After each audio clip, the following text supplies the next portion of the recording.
Bismillahir Rahmanir Rahim. Alhamdulillahi Rabbil Alameen. In the name of Allah, the Beneficent, the Merciful, all praise is due to Allah, the Lord of all the worlds.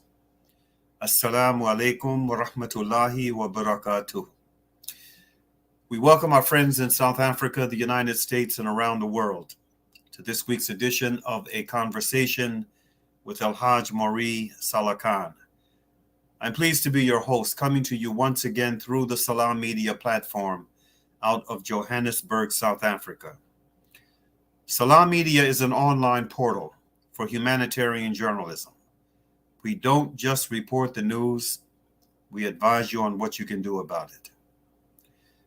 Our topic for today is Afghanistan, a painful year in review.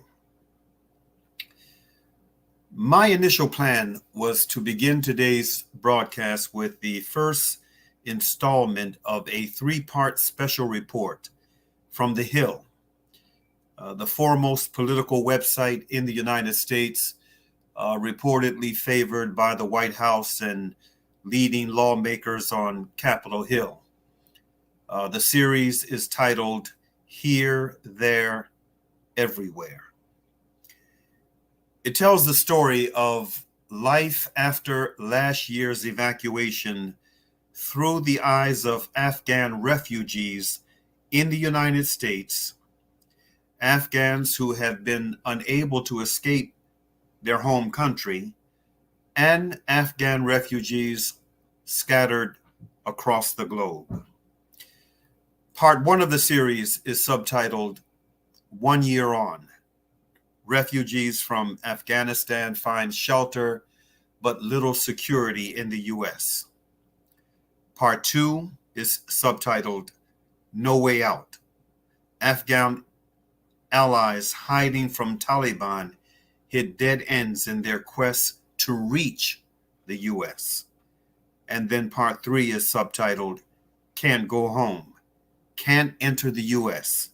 Thousands of Afghans remain stuck in between. Now, that was my original intent.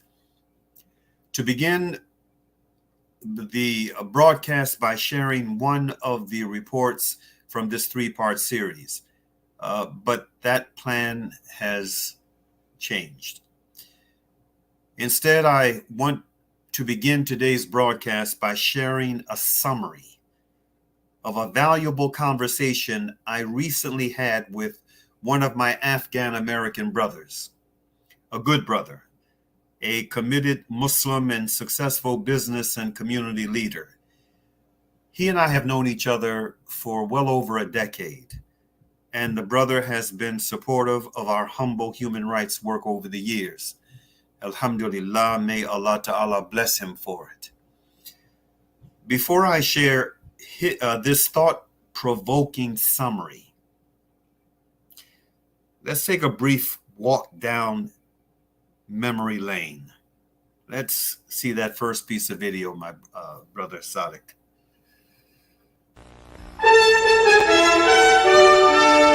This is the CBS Evening News. Dan Rather reporting. Good evening. The retreat of Soviet military power from Afghanistan is complete. The last of Russia's regular army invasion force is out. Fear and uncertainty were mixed with joy today as the commander of Soviet troops followed the last of his men across the border, leaving the communist Afghan regime alone to face victorious resistance fighters. CBS News Moscow correspondent Barry Peterson begins our coverage. Almost a decade of Soviet bloodshed and battle ended 5 minutes ahead of schedule as the Soviet army completed its retreat. The last combat soldier to leave, Commanding General Boris Gromov. He walked across the Friendship Bridge into the arms of his 15-year-old son.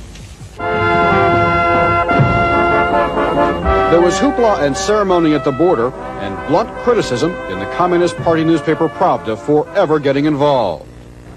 Meanwhile, the Soviet-trained and equipped Afghan army is apparently falling apart, plagued by desertions and reports that troops looted and then abandoned former Soviet outposts. It was quiet in Kabul despite reports of 30,000 guerrillas massing to take the city. The city is open, the people come to the air shops.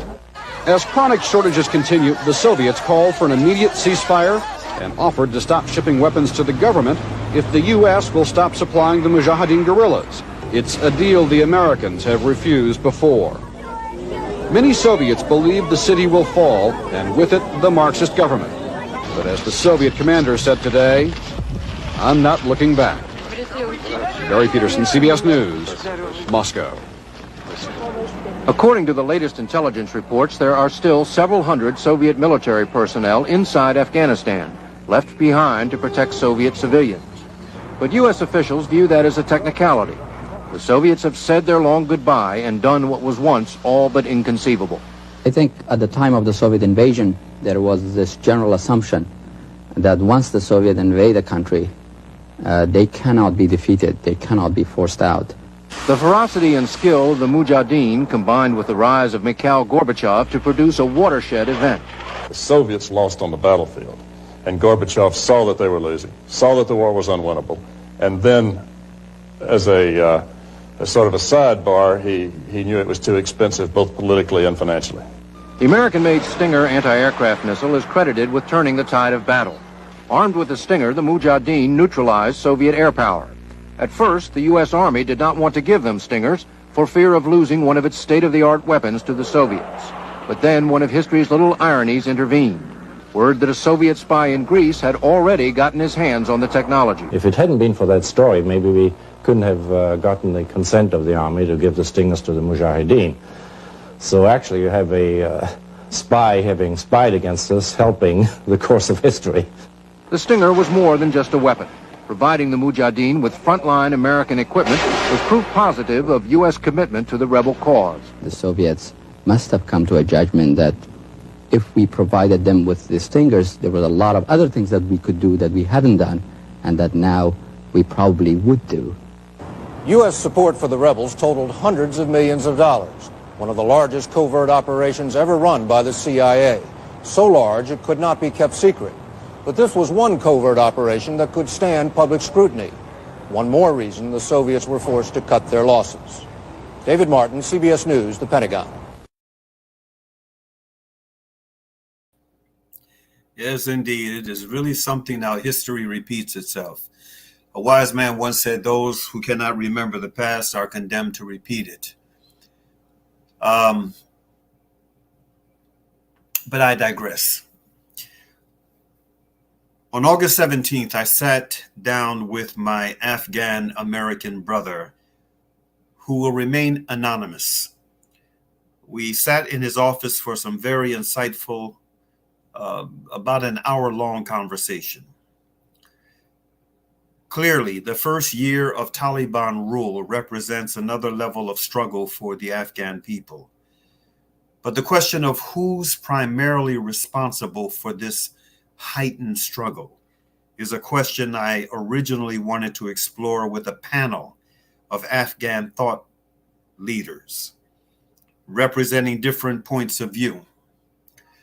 Failing to accomplish this in time for today's broadcast, I decided to have a private dialogue with an Afghan American brother I could trust. My brother was 12 when he migrated from Afghanistan to the United States. He's now been here for about 41 or 42 years. In addition to being a very conscious and committed Afghan American himself, he said he sat down with many experts on Afghanistan over the years. He accurately described the former Soviet occupation as a proxy war. This is precisely what it was. He believes there would not have been such devastation in Afghanistan had it remained under Russian occupation. Now, I found this observation by the brother quite interesting, and it forced me to really think about it in more detail after I left him. You know, that observation that Afghanistan would not have been as devastated as it is today had it remained under Soviet occupation. Very interesting and challenging, no doubt, for some proposition. But I'm inclined to agree with him. The more I think about it, it probably would have very much have been the case. Now, would it have been better off? Allah knows best. But again, I digress. Kabul was always a more cosmopolitan city, the brother said, in an otherwise deeply tribal society, a closed society from the rest of the world. Most of Afghanistan is very conservative. He said the image that many outsiders have of Afghan women, of them being oppressed, is an exaggerated conclusion. The brother said his mother and sisters wore burqas. But my mother, he said, my mother was the boss of the house. She wasn't oppressed. This was just the culture. They listened to the radio, the BBC. This was for many of the elders, their limited access to the outside world. He also said the Pashtuns have always been the dominant tribe. You know, Afghanistan has many tribes, and it's a very tribal society, a very tribal culture. He said the Pashtuns have always been the dominant tribe, both in terms of numbers and influence throughout Afghan history. He is from the Karzai tribe, he and his family. He said his tribe has 7 branches. We discussed the wild, wild west atmosphere that arose after the rise of the warlords, following the dismemberment of the Soviet occupation. He said the corruption and violence that ensued, a byproduct of the U.S.-led war and occupation, was devastating for Afghanistan. He spoke about how dangerous society had become as a result, and how the rise of the Taliban arrested this societal condition. The rise of the Taliban. He said they cleaned up and stabilized the country. Pakistan saw the success of the Taliban and felt threatened.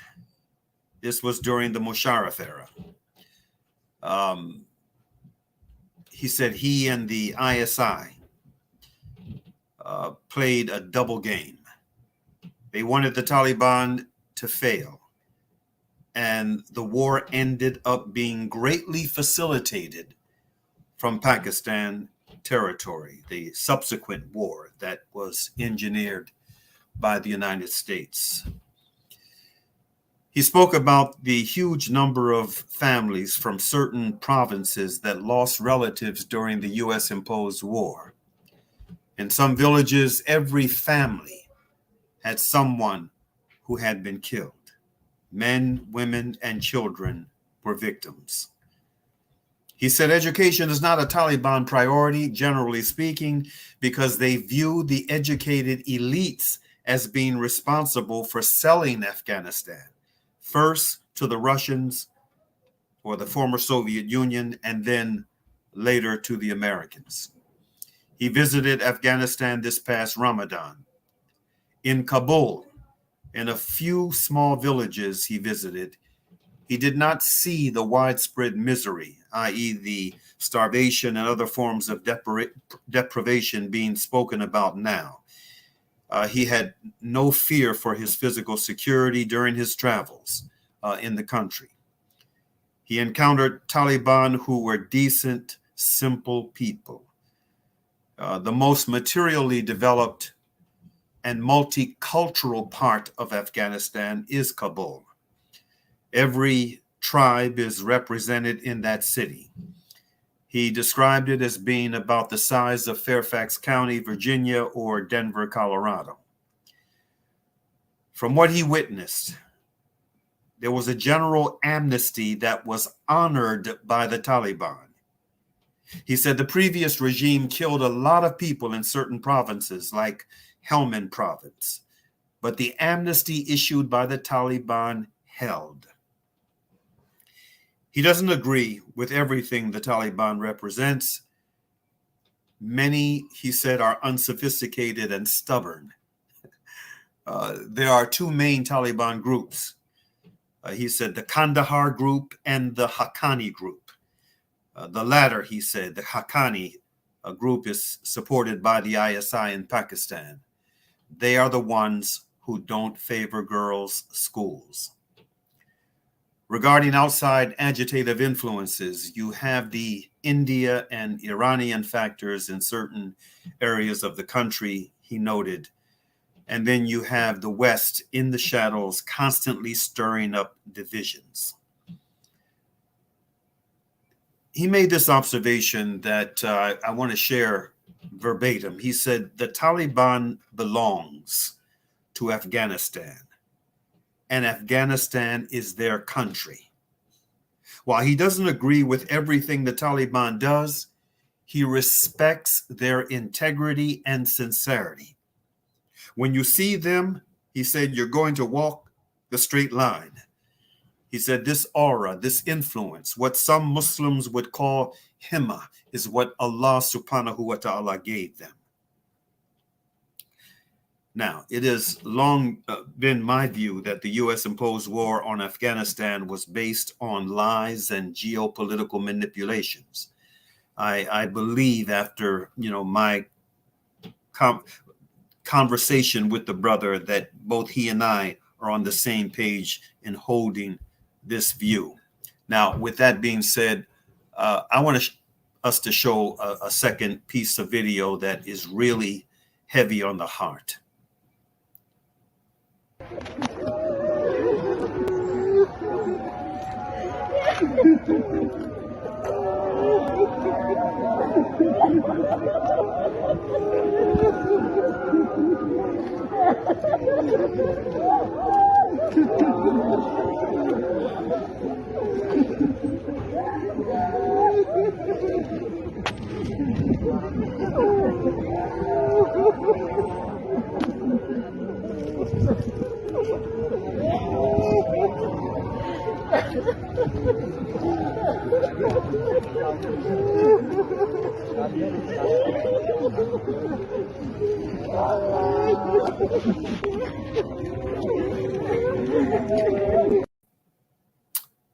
Yeah, that is really heavy on the heart. This is video of the immediate aftermath of U.S. forces leaving the country, the liberation of Afghanistan from that occupation.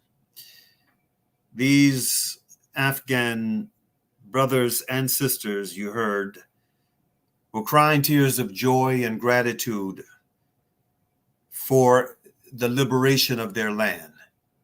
And it gave an extra dose of meaning to what the brother said, the observation that he made about, Afghanistan belonging, the Taliban belonging to Afghanistan and Afghanistan being their country. I mean, this, despite all of the propaganda that we hear, that we're constantly being exposed to, regarding how the Afghan people are supposed to feel about the Taliban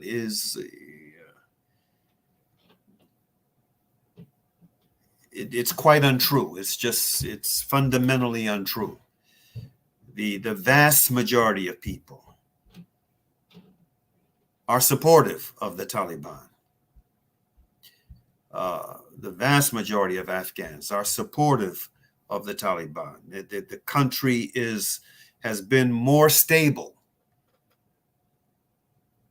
in this past year under their rule. It have been significantly less deaths at the hands of occupiers.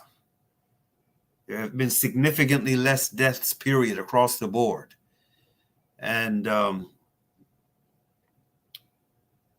so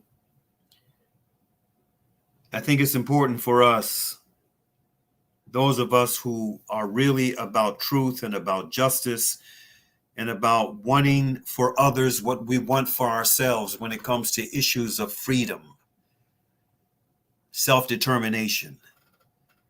I think it's important for us to resist the malicious propaganda that the powers that be are capable of marshaling against those who, for whatever the reason, they feel should be targeted by it. With that said, there's another piece of video I want us to share. This is we're just going to share part of this video of an interview that a CNN, a very prominent CNN journalist, did with one of the leaders of the Taliban. Some interesting bits of information and perspective came through this. It was a roughly 15 plus minute interview, but we're just going to play a bit of it, inshallah. Go ahead, brother Sadiq. He has never before done an interview with his face showing. He has never before sat for an interview with a Western news organization, and he has most certainly not done an interview with a woman. So why is this important? It is clear that Haqqani wants to send a message to the United States and to try to open a new chapter in relations. Since taking power 9 months ago, the acting Taliban government has made many promises to get the international community to recognize them and to lift sanctions. They also want to be taken seriously amongst their own people as a legitimate government since America's chaotic withdrawal. The United States government says that Haqqani has American blood on his hands, and there is a $10 million bounty for any reward leading to his arrest. He's wanted for questioning in connection with the January 2008 attack on a hotel here in Kabul that killed 6 people, including an American citizen. And yet, top Western officials point out that Haqqani's anti-terrorism measures are working and that he put women back to work in his own ministry. Now, after 20 years of fighting America, Haqqani says the new Taliban government wants to work with the United States and with the rest of the international community. Here's part 1 of our exclusive conversation. Mr. Haqqani, Sirajuddin Haqqani, welcome to the program. Now, you have only recently shown yourself publicly. Here, it was at a police passing out parade. This is your first proper interview. Why now? Based on the current necessity, and because of this necessity, the local and international community had concerns. Based on the concerns that existed on local and international levels about a number of individuals who do not want to be blamed for implementing the commitments that have been made with the international community. The only thing we really know about your thoughts now is something you wrote for the New York Times back a couple of years ago at the beginning of negotiations with the Trump administration. You wrote then that I'm confident, and you said once this territory is liberated, we together will find a way to build an Islamic system in which all Afghans have equal rights, where the rights of women that are granted by Islam, from the right to education to the right to work, are protected, and where merit is the basis for equal opportunity. I want to know whether you still believe that.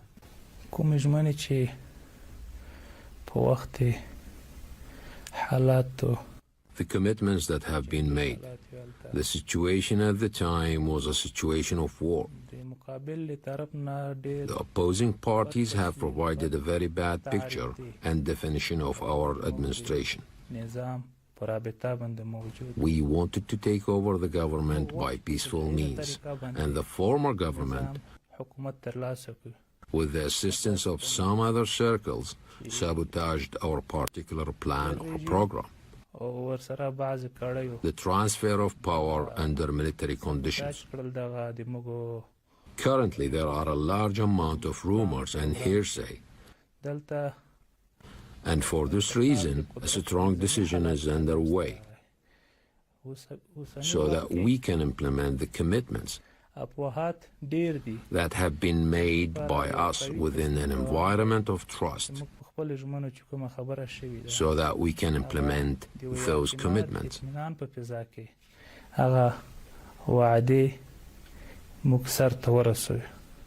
Many times I have spoken occasionally to Taliban leaders, even back in the 1990s, and they told me something similar, that it will take time, and yet it never happened.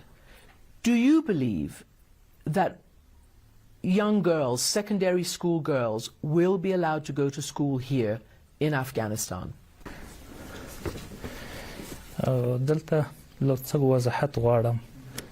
I would like to provide some clarification.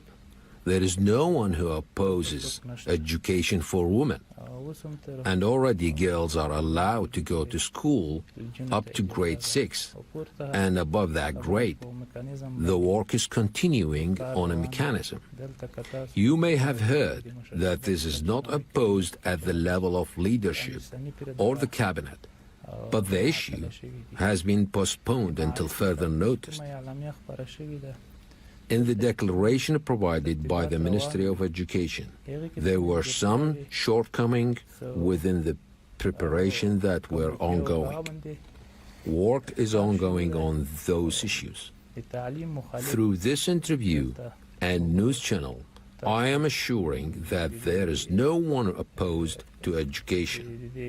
Only that work has started on the mechanism.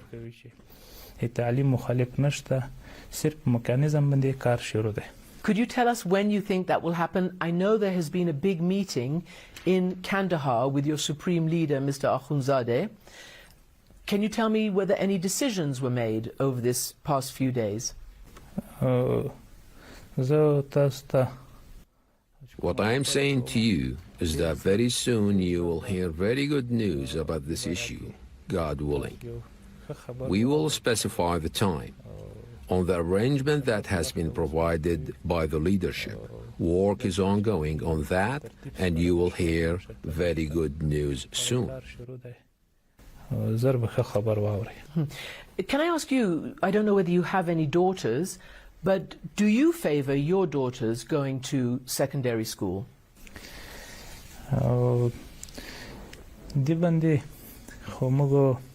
We all believe that education has been created as a blessing from God, which has been made essential to both men and women. As I mentioned earlier, there is no one is opposed to education. The problem is education based on the Afghan way of thinking and understanding the culture aspect of Afghanistan. There is an issue of making an arrangement of Islamic rules and principle. On a broader level, the situation that exists in Afghanistan concerning the issue of hijab. Because if someone is giving away their daughters or sisters, they do that based on total trust. We must establish the conditions so that we can ensure their honor and security. We are acting to ensure this. I'm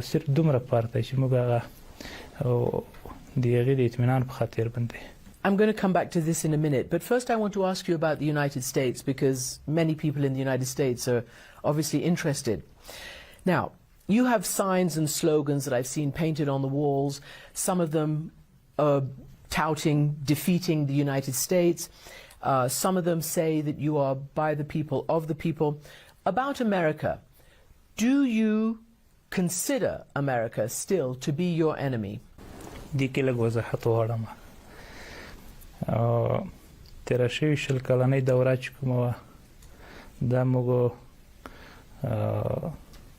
I would like to make a small clarification. The period of the last 20 years was a situation of defensive fighting and war. When the agreement was made in Doha, we decided that we would not be talking about this. In the future, we would like to have good relations with the United States and the international community, based on rules and principles that exist in the rest of the world. And based on that arrangement, we have made commitment with them, and currently we do not look at them as enemies.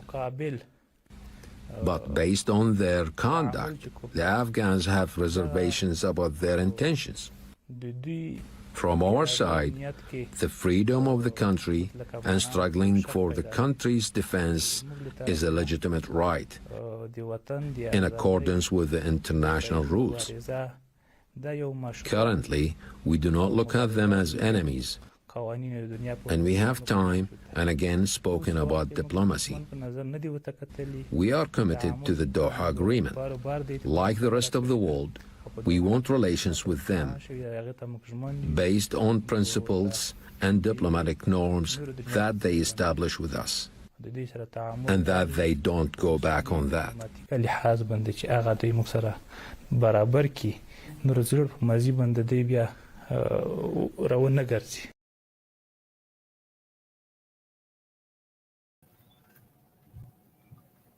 Okay. It appears we are back. Wait a minute. I lost something, so I had to recover it. And it's going to take me just a minute. I want to share part of an article. I lost it, and I just, by the grace of Allah Ta'ala, I was able to recover it. And it's part one of this 3-part series. Now, what I'm going to do is inshallah Ta'ala, I'm going to send out the links. Again, this is, you can Google this yourself. It's from The Hill, the website, probably the most prominent political website out of the nation's capital, if not in the United States. It's the most prominent. It's in 3 parts. I'm going to send out the links, however, with the link to today's broadcast, inshallah. But for now, I'm going to just share as much of this first part with you as I can for today's broadcast. Again, it's a special report in 3 parts. This first part is subtitled 1 Year on Refugees from Afghanistan Find Shelter But Little Security in U.S. And this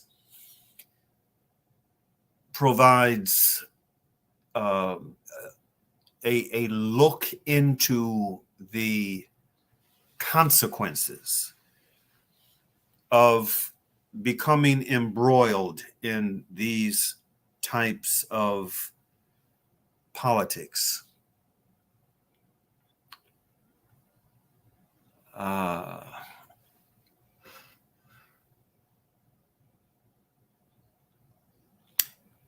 Khalis Nouri had one thing in common with the U.S. government. He never thought Kabul would fall so quickly. After years of living in the United Kingdom, he had returned to Afghanistan in April of 2021, prepared to take a job as an international aid advisor with the country's Ministry of Finance. It was an important time to come home, he said, with the fledgling democracy in need of its best and brightest, as the U.S. was set to end its 20-year partnership. Interesting description. Partnership as opposed to occupation. By withdrawing military forces that had been on the ground since 2001. But the rapid fall of the country altered that trajectory, changing his life forever.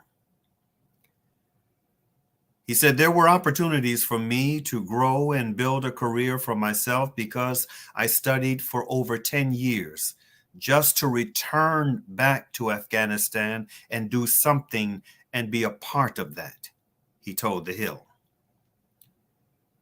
It was a young democracy. It needed a lot of attention and work, not only from the stakeholders, but also from the Afghans themselves. But that opportunity was lost, and it was taken away within a day, end quote. In early August, Mauri was preparing for his new job, undergoing a final round of security checks and verifications. By mid-August, he had burned all his documents, including his diplomas, heading to the airport, sandwiched between two relatives with beards and turbans, holding his breath as they moved through Taliban checkpoints on the way to the airport. Terrified to look at any direction but straight ahead, lest anyone make eye contact and ask him any questions.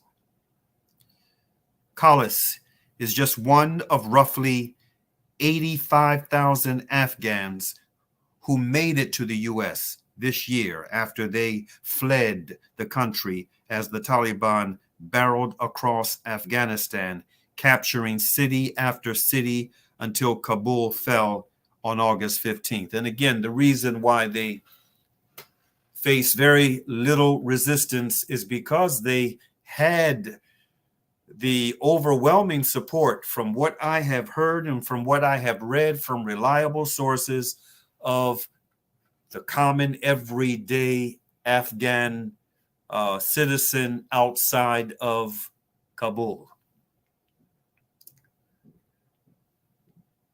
The article goes on to say, since the last evacuation flight took off from Hamid Karzai International Airport on August 30th, Afghan evacuees have been undertaking the arduous work of rebuilding their lives. Many spent months in military bases abroad, only to then spend months in military bases on U.S. soil, meaning a year after the U.S. left Afghanistan. Some evacuees are still in the early stages of getting settled into new jobs, homes, schools, and lives. Many are still dealing with the heartache of leaving home while fearing for those left behind. Some who spoke to The Hill asked to be identified by pseudonyms for their first names to protect families still in Afghanistan. Hoja flew out of Afghanistan on August 27th. This is August 27th of last year. But he didn't get to the U.S. until early October. Even then, he stayed at a military base in Virginia until December. Quote, it gave me some time to think about life. I was 36 years old, and I was thinking I had it all figured out. I had a very good job. I had a nice house. I had cars, assets, he said. In Afghanistan, he was working as a law enforcement official on a national security project funded by the U.S. It was fulfilling work that also kept his bank account flush. He had a summer home on 12 acres of land with a garden, a farm, and later a small poetry operation.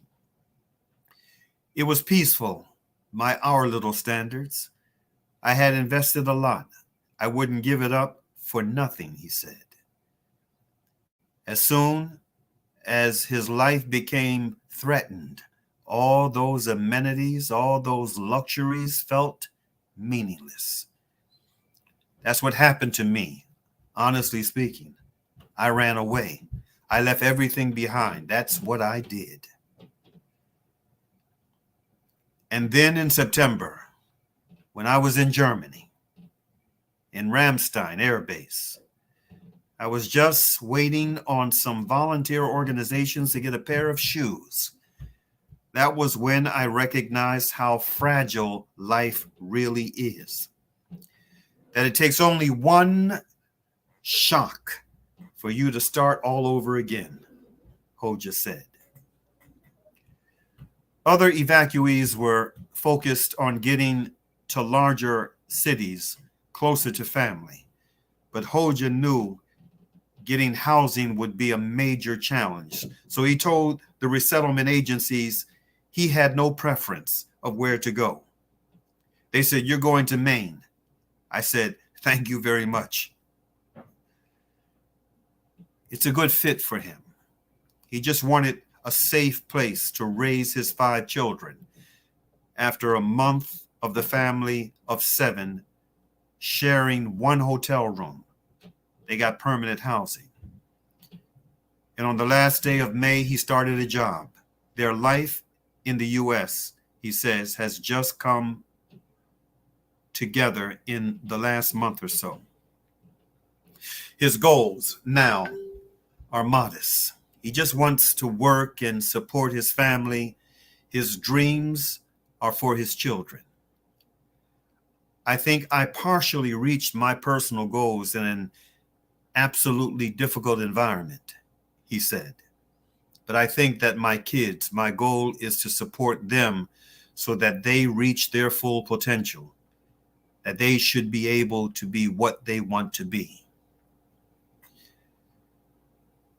But the disconnect between the lives refugees had and the lives they'll likely have going forward has been difficult for some. Nouri hears about those concerns nearly every day. He's now the head of an all-Afghan run office for Lutheran Immigration and Refugee Services, or LIRS, in Virginia, established in the days after the evacuation to deal with the massive influx of refugees.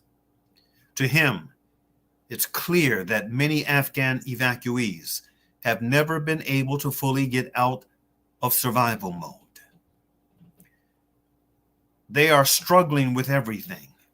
The first thing that is in their mind is the rent, month-to-month rent. Who is going to pay that? How are we going to afford that? Then it's the utilities, he said.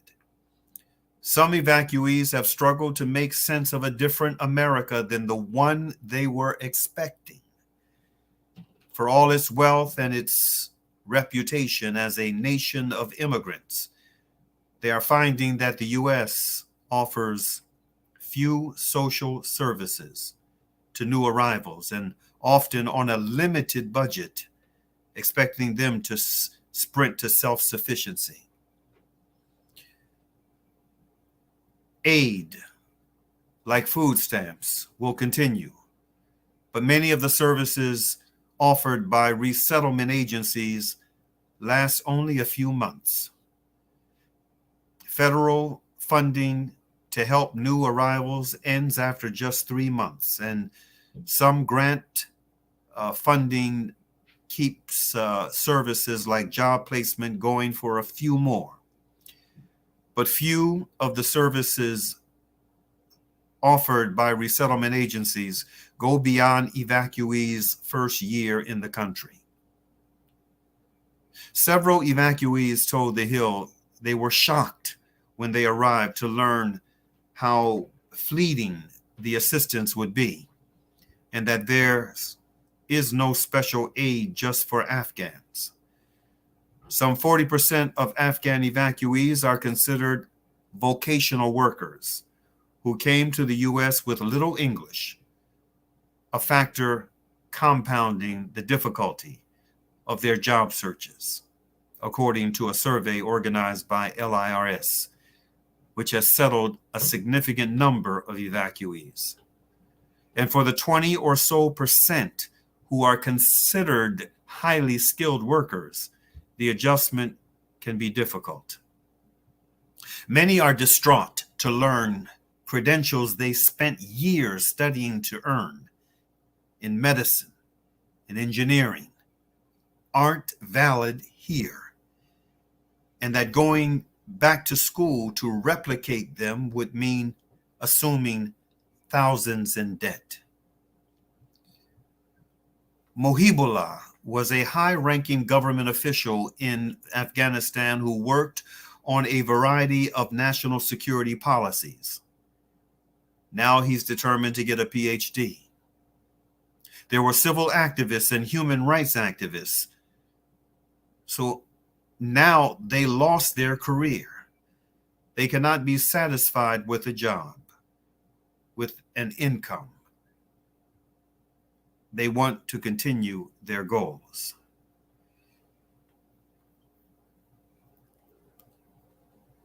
Political, civil, and government elites, human rights activists, journalists, professors.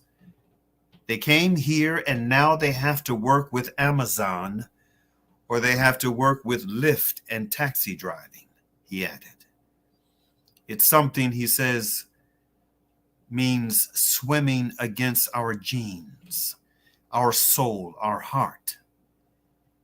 It is not a life, he said. An underlying layer to these challenges is that many refugees are also struggling with mental health issues from the trauma of leaving. Nouri has established a weekly support group for those that are struggling, saying he's seen everything from post-traumatic stress disorder to serious cases of depression. With the most severe cases, they've been able to secure private counselors. Others are still in touch with relatives who were left behind in Afghanistan and fearing for their safety while hearing story after story of despair from within the country. Having close family in harm's way has been, I think, a constant stress. Every day, wondering what their families are facing. Have the Taliban come to knock on their doors? And I think that's kind of a second key contributor. And then there's just the processing, just the very nature of the evacuation. I think there's still some processing of that experience. It's just a lot, says Krish Omara Vagnaraja, or Vignaraja, president of LIRS. But for many, it's just their exit. It's their families. It's that their families are fractured. Mohibullah's wife, who worked on literacy projects at the Ministry of Education, was one of several women at the office to get threats, with a security guard warning her the Taliban were planning an explosion near the office. She and their children left the country before the evacuation, heading to Turkey. Mohibullah stayed behind to help navigate the U.S. withdrawal. What they thought would be a short separation has left them unsure when they will all be reunited. This past year was the hardest year of my life. I lost my job, my home, my bodyguards, my income, my family, my city, my government, Mohibullah said. Compounding the stress is uncertainty about the future. Quote, there are still these questions we're getting from clients on a daily basis, Vignaraja said. Where can I find a job? How can I bring my family here? And how can I stay in the U.S.? The majority of Afghans brought to the U.S. during the evacuation were not those with special immigration visa status, according to those who worked closely with the military, though some are in the pipeline. The majority were brought in under humanitarian parole, which allows border officials to temporarily waive immigration requirements, giving parolees up to 2 years to adjust their status. Hoja, the former law enforcement official, said he's in a difficult predicament. His family left without their ID cards. His marriage certificate was left behind in the rush. His passport will expire shortly. If he can't stay in the U.S., he has nowhere to go. Attorneys are helping him apply for asylum, but the system to weigh such cases is already buckling under a 4-year backlog. That's not going to be helpful for 70,000 individuals. That's not the solution, said Nouri of LIRS. Now, let me say here parenthetically that it's, you would think, comparing the immigration ease that Ukrainians are experiencing by through the United States and other Western countries, that this would have been the case for a people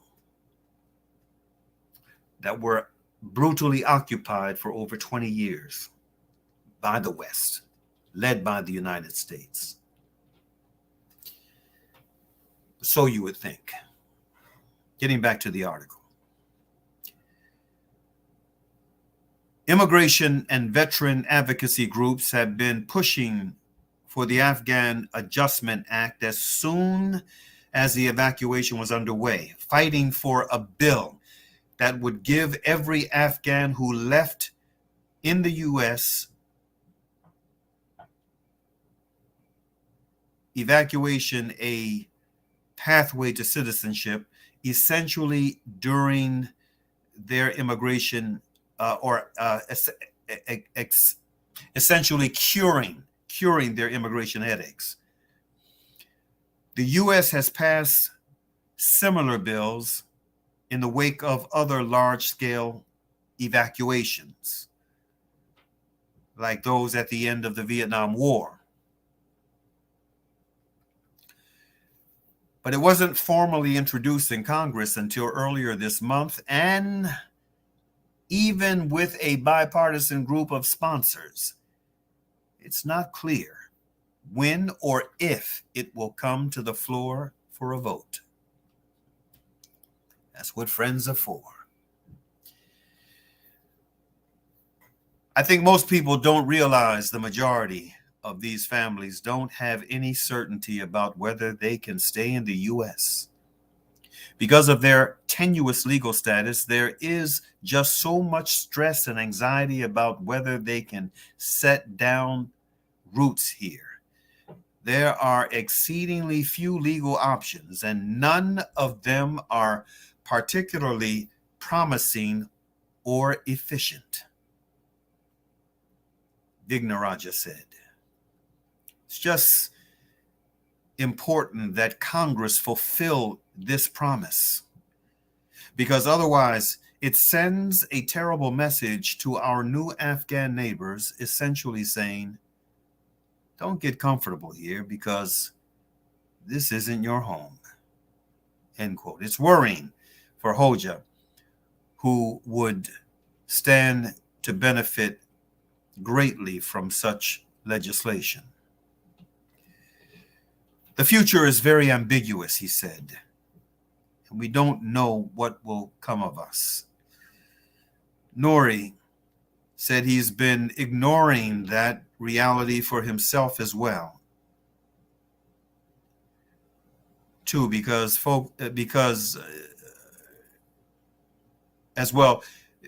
he's too focused on the day-to-day challenges his own office must confront by the time it closes. The all-Afghan run office is set to begin shutting down in September this month and will permanently close by the end of the year. The end of aid for evacuees means the end of the office to help them, and for Nori, the end of a job. Nori said he's hardly spent a second thinking about what will come next for him, to the chagrin of his wife, who is used to seeing an ambitious streak in her 33-year-old husband, who scored scholarship after scholarship to fund his studies in the UK. Quote, I make myself really busy and occupied with everything that is happening here just to not think about what's going to happen and what has happened, he said. I have not thought about it, to be honest. I am not that same person that I used to be. Everything was structured, planned, and after this, I do not believe in planning. Somehow, I do not have that mindset. Wow. So anyway, that's part one, brothers and sisters, friends, of this very important 3-part article. I want to end with this, and I'm going to be brief but very, very emphatic on what I'm about to say. Please take it to heart. El-Hajj Mauri Saalakhan was supposed to be in Chicago right now. Today is the second full day of the ISNA convention. I was supposed to be there. I wanted to be there to have our human rights table set up in front of the convention center, as we did with the ICNA Mass Convention in Baltimore, to remind our brothers and sisters of their brothers and sisters, their brothers and sisters who are suffering right here in the United States of America, who are the political prisoners of today. A reminder. And it was also going to serve as a means of also raising much needed seed money for the mobilization efforts that are on the horizon. Unfortunately, Brother Saalakhan didn't make it to Chicago. And the reason I didn't make it is because I have a vision disability. I no longer drive at night, and it's very challenging for me to drive through tunnels, through like the Holland Tunnel, the Baltimore Tunnel. Driving through tunnels is difficult for me.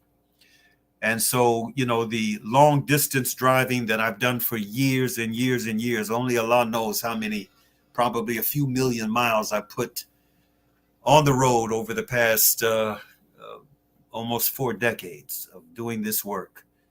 I can't do it anymore. So for the past year, one of our board members has been taking these out-of-town trips with me, and he wasn't available for this trip, and I wasn't able to identify someone else in time enough to be able to make the trip. Someone who could be away for a few days, and then right behind this, we're going to be in Texas. So anyway, it was the qadr of Allah that I'm still here, and I'm trying to make the maximum benefit out of still being at home. Today's broadcast is part of that benefit, but there is something else that we're working on to try to maximize this time at home. Inshallah, we'll tell you about it a little later. But still, we are in a position where we have to raise seed money, brothers and sisters. We've raised some, but we're not even close to what we need to raise. So I want to ask my brothers and sisters who are out there, who are in a position to give, if you can make a donation to the work of the Afia Foundation, please do. Please do. If you know others within your circle who can make substantive donations to the Afia Foundation, and we need some deep-pocketed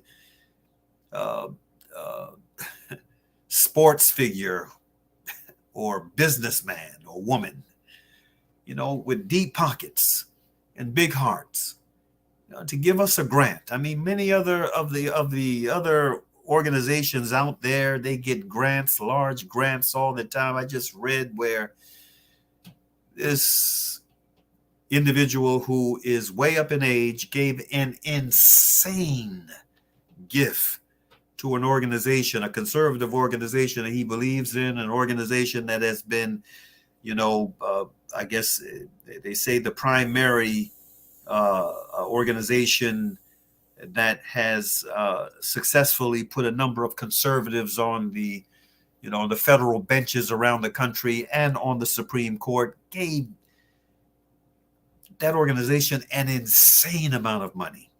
Well, we're not talking about dollars like that, but we have well-situated brothers and sisters who can make a sizable grant to an organization like the Afia Foundation with the history that we have and the work that we're doing. We need that.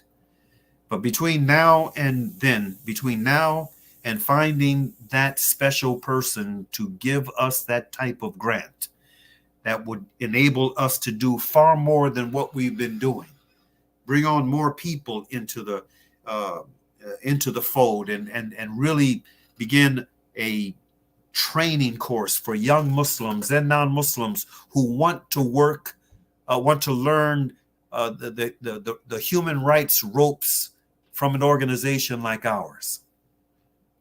Well, we need your support for this. But immediately, we need your support for the mobilizations that are scheduled for October in Texas, for our sister, Dr. Afia Siddiqui, and for all of our political prisoners in November in Washington, D.C.